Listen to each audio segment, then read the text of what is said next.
ಪ್ರೀತಿಯುಳ್ಳ ದೇವರ ಮಕ್ಕಳೇ, ಯೇಸು ಕ್ರಿಸ್ತನ ಪರಿಶುದ್ಧವಾದ ನಾಮದಲ್ಲಿ ನಿಮ್ಮೆಲ್ಲರಿಗೂ ವಂದನೆಗಳು.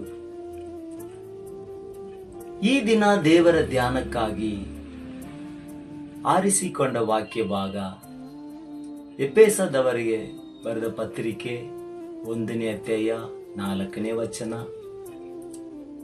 ದೇವರು ಜಗತ್ತುತ್ಪತ್ತಿಗೆ ಮುಂಚೆ ಕ್ರಿಸ್ತನಲ್ಲಿ ನಮ್ಮನ್ನು ಆರಿಸಿಕೊಂಡನು.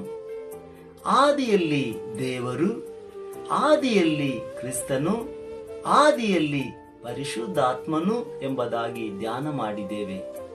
ನಾವು ಯಾರೆಂದರೆ, ಜಗತ್ತುತ್ಪತ್ತಿಗೆ ಮುಂಚೆ ದೇವರು ನಮ್ಮನ್ನು ಆರಿಸಿಕೊಂಡಿದ್ದಾರೆ. ಯಾಕೆಂದರೆ ಆದಿಯಲ್ಲಿ ಇದ್ದವರೊಂದಿಗೆ ನಾವು ಅನ್ಯೋನ್ಯವಾದಿರಿ. ಅವರ ಒಳ್ಳೆ ಕೆಲಸಗಳನ್ನು ನಿಮ್ಮಲ್ಲಿ ಪ್ರಾರಂಭಿಸಿ ಬಿಟ್ಟನು. ನಿಮ್ಮ ಒಳ್ಳೆ ಕ್ರಿಯೆಗಳನ್ನು ಜನರು ಕಂಡು ತಂದೆಯಾದ ದೇವರನ್ನು ಮಹಿಮೆ ಪಡಿಸುವಂತೆ ನೀವು ಈ ದಿನ ಸಕಲ ಜನರಿಗೆ ಆಶೀರ್ವಾದಕರವಾಗಿ ಇರುವಿರಿ. God bless you. ಆಮೇನ್.